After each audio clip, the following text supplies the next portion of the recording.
Namaskar, Shalom everyone, welcome to our watercolor journey. We have an easy atmospheric landscape on the menu today. The materials used are listed in the description below. On the palette we have Alizarin crimson, yellow ochre, Tundra blue and Payne's grey blue. Color alternatives are listed below. The Canson paper is taped to a flat board. Heinrich uses an Art Secret Squirrel Mix 1-inch flat brush to wet the entire paper. He will work wet on wet, so make sure the paper is completely soaked to give you enough time to lay down the first washes. He uses the flat brush to paint the background. First up is Tundra blue. You can also use French Ultramarine. The granulation of these paints will give a nice texture to the background. Then he adds some of the pre-mixed greyish-purple that he made from Tundra blue, Alizarin crimson and yellow ochre. He adds some Alizarin crimson and blends the paints with water on the paper to create a smooth wash. He adds a bit of yellow ochre to the alizarin wash to create a lovely sunset orange. Remember that the colors will fade considerably once dry, so don't be afraid to use enough pigment for the first layer. He uses the premix to add to the foreground and then tilts the board to help the paint flow. The paper is very wet, so the paint runs down to the bottom of the page, but it's not a problem. Just dab it off with a paper towel to prevent seepage underneath the tape.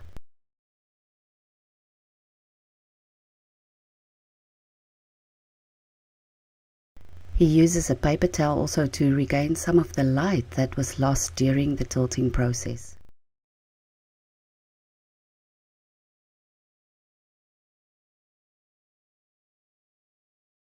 He's still working wet on wet and uses the Silver Black Velvet number 8 round to add the trees in the background.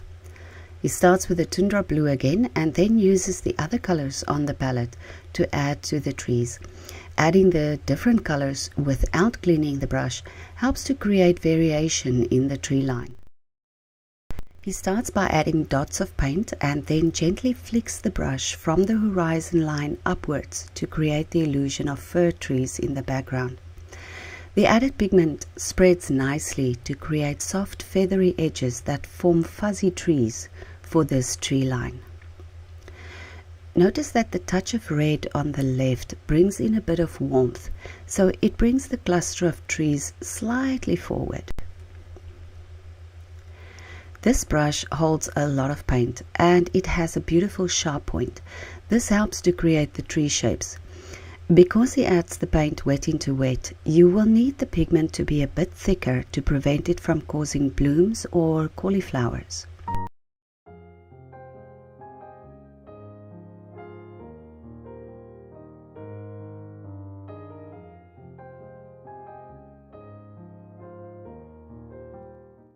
He adds some lines to define the foreground a bit more. Varying the direction of these lines will give your terrain more definition. He uses the tip of the brush to paint the first layer of the grasses in the foreground.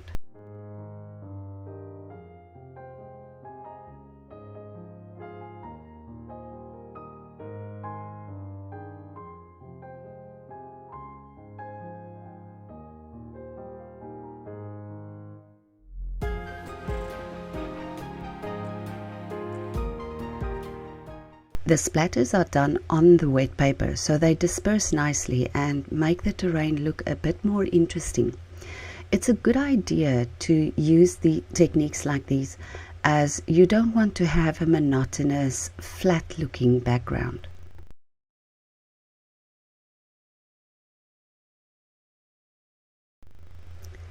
Let the painting dry completely. He uses the premix to define the trees in the background a bit more. This is a Chinese calligraphy brush with a very fine tip. These brushes are inexpensive and ideal for fine lines. The trees are in the distance, so there isn't much detail. He uses the natural curves, light and shadow created by the background wash to add the trunks and branches. The trees on the right are so far away that they only need some trunks to define them.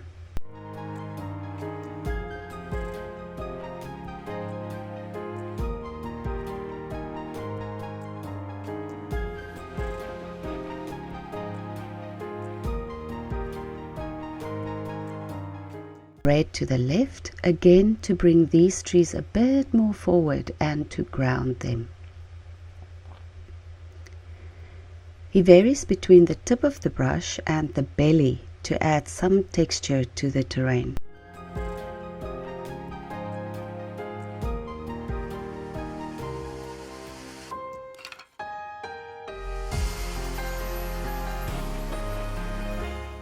He adds some darker grasses to the foreground to create variation in the values. It is important to have your three main values visible in your painting. There should be a good balance between light, middle, and dark values. The darkest values are usually added to the foreground in your landscape, as these help to create depth in your painting.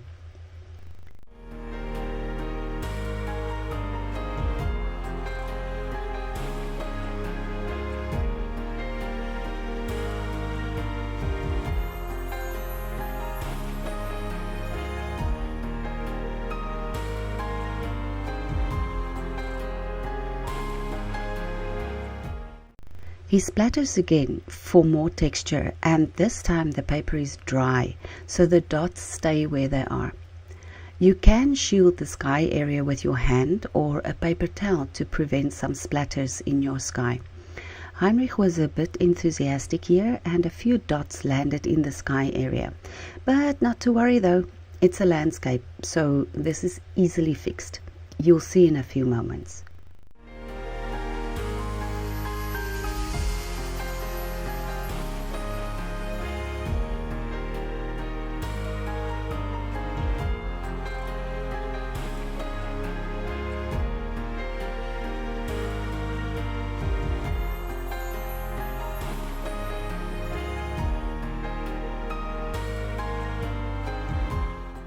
This tree in the front is close to the viewer, so it is more detailed. Here the value of the Chinese brush is quite evident. It creates beautiful branches. Winter landscapes are sometimes so much easier to paint, as the trees mostly consist out of branches and twigs and very little foliage.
Heinrich felt that the tree was too high and didn't really fit with the flow of the landscape, so he extended the trunk a bit into the bottom third of the picture plane, and this helped to balance the composition a little bit more.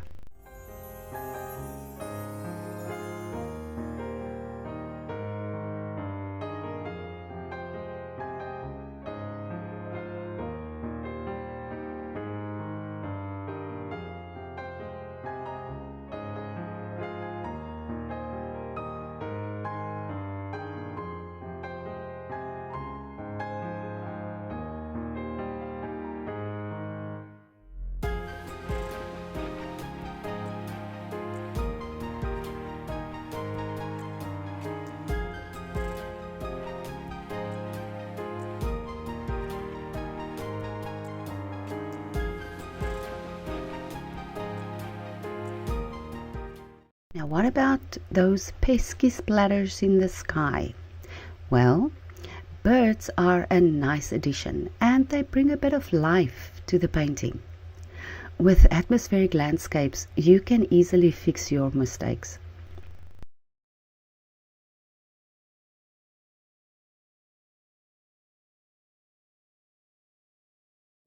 Would you be so kind and press like and comment on this video? Also, please subscribe if you haven't already. It would help a lot to place our channel on the map.